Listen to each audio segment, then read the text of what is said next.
What is going on, Lake Pro Tackle fam? Welcome back to the channel here. You know, with the invention slash implementation of forward-facing sonar, anglers are now able to get more information on the water in real time, actively looking out through the water column, straight in front of their boat, behind the boat, under the boat, doesn't really matter. Anglers are now able to see fish at a distance that we've never been able to do before. This opens the doors for a lot of different techniques, whether it's a jig minnow with a Demiki or hover style rig, or something like what we're going to be talking about today, which is the jerkbait, something that instills all three different bites that I like to talk about. You know, there's a hunger bite, there's an instinct bite, and there's a territorial bite.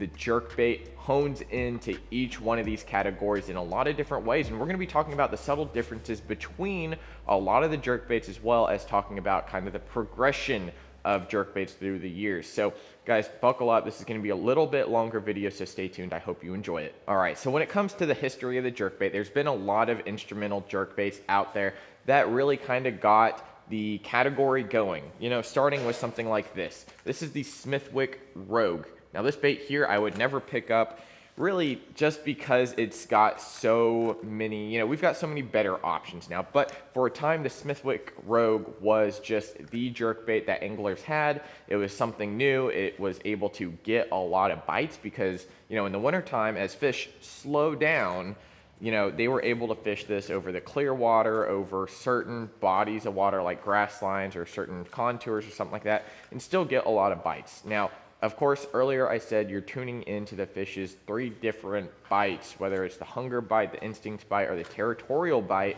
This kind of plays into each and every one of them. Now, the jerkbait was also typically only fished in the winter. I want to start there. The jerkbait is typically and born out of a cold water technique. So not a lot of people were throwing this in the summertime or even having that much success in the summertime because bass got a little bit more active. Their, you know, feeding habits were a little bit different, and it didn't really make for a great summer bite. So kind of when the Smithwick Rogue was out, you know, anglers had a hard time throwing this lure. You know, this lure here is 1/3 of an ounce. So compared to modern day jerkbaits, you know, this thing is extremely, extremely light. And when you're throwing a bait that has, number one, a bill, number two, an elongated body, it just becomes so hard to throw over a distance. So, you know, anglers started off throwing this on a spinning rod as well as the early casting reels, and they weren't getting a lot of distance. You know, maybe I would say 40 to 50 feet is pretty effective throwing the Smithwick Rogue. You know, I've got a couple of them, some of the older style ones, and they are a pain in the butt to throw. You almost got to like throw it out there, drift down over the spot you want to fish, and just work it down. And that's probably one of the most effective ways I found to use it. Now, overall, is it a good jerkbait? Absolutely. There's so many different little subtleties that I think different companies picked up on this Rogue here that made them, you know, innovate and come out with newer ones. So next up, I think another great instrumental bait here is going to be, let's talk about, let's skip this one for now. That's kind of in the same time period. But let's talk about the Rapala Shadow Wrap. Now, this is going to be a little bit of an upgrade from the Smithwick Rogue. It's going to weigh a little bit more, coming in at 7/16 of an ounce, so a little under half an ounce. So throwing this one got a little bit better.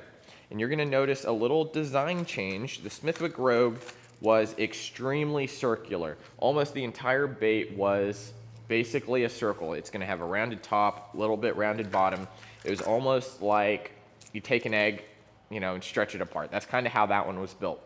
The Shadow Wrap came along and added some flat sides. So one of the things with the Smithwick Rogue and a bait that is very circular, it's going to rotate left and right very, very well.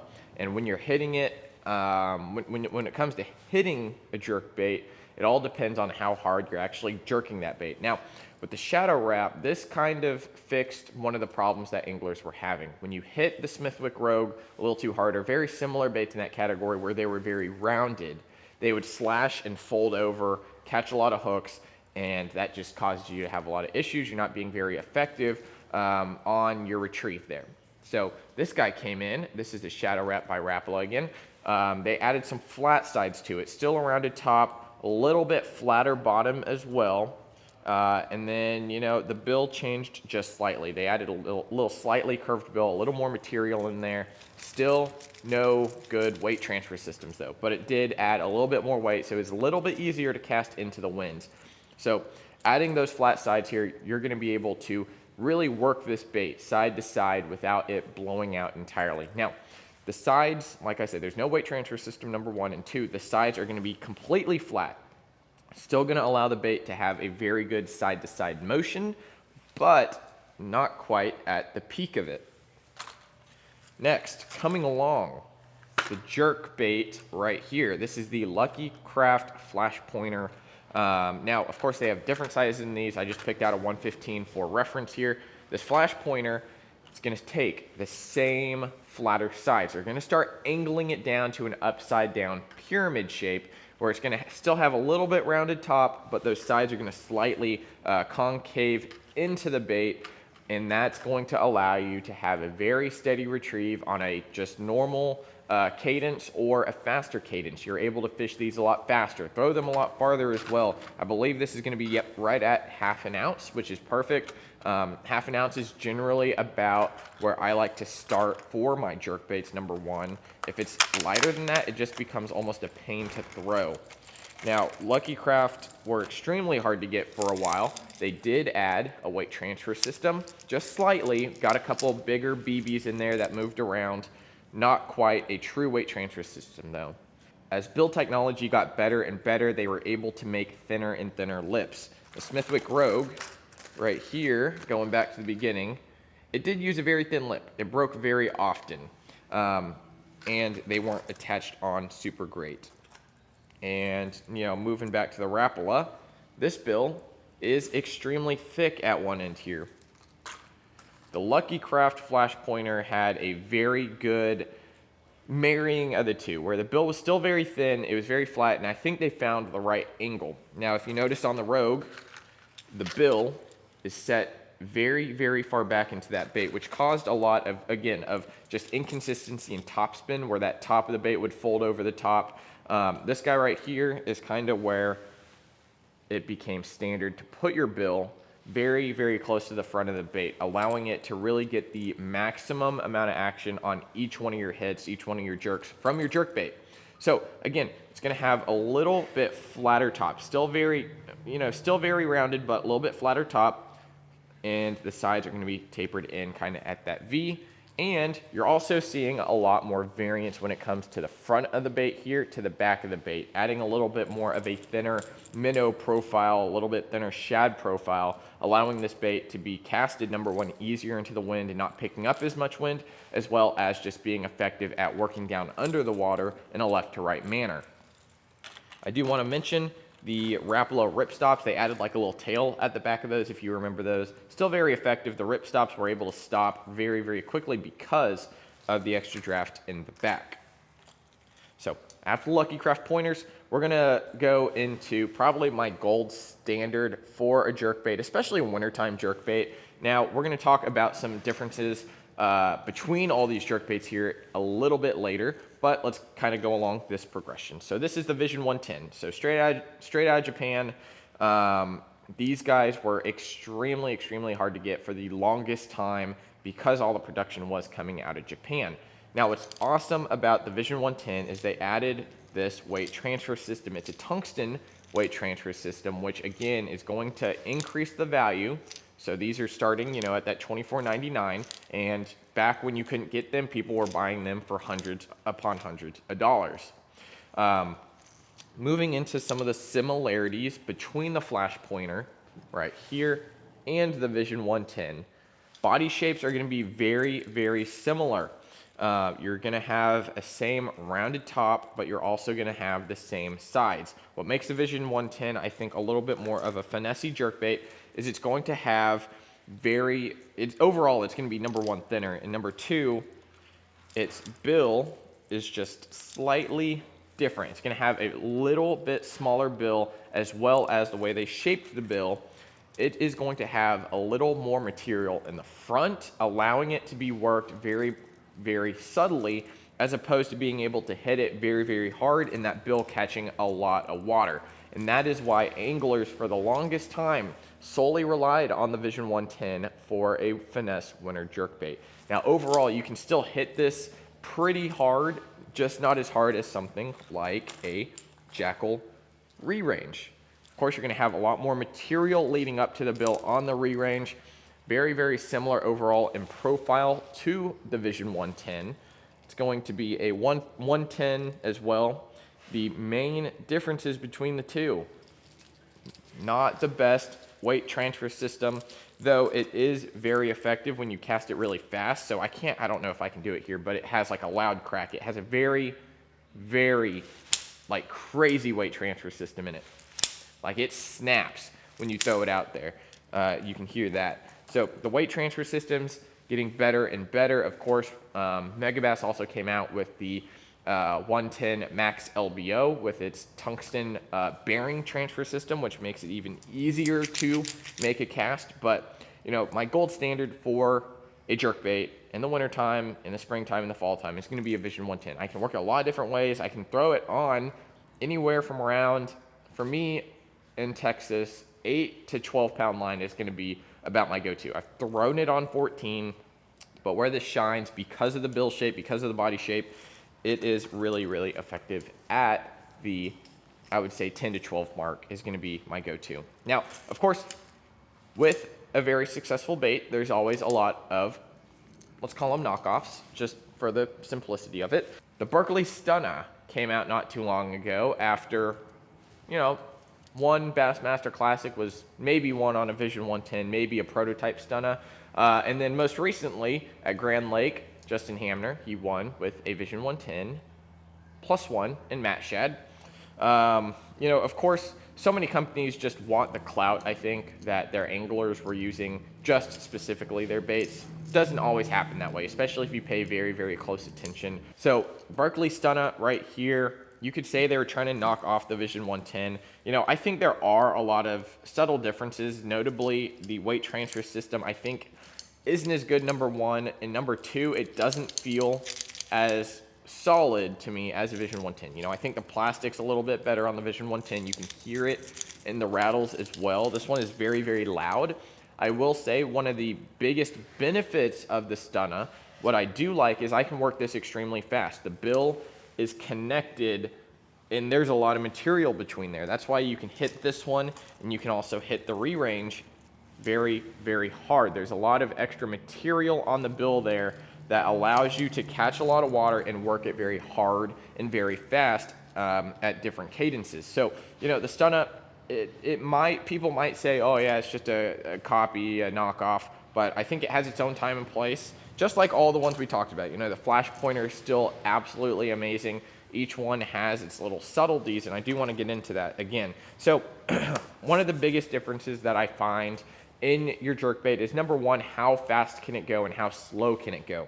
I don't think any one of these has truly like a slowing limit. Maybe the re-range, it's a little bit harder to work at a very slow pace.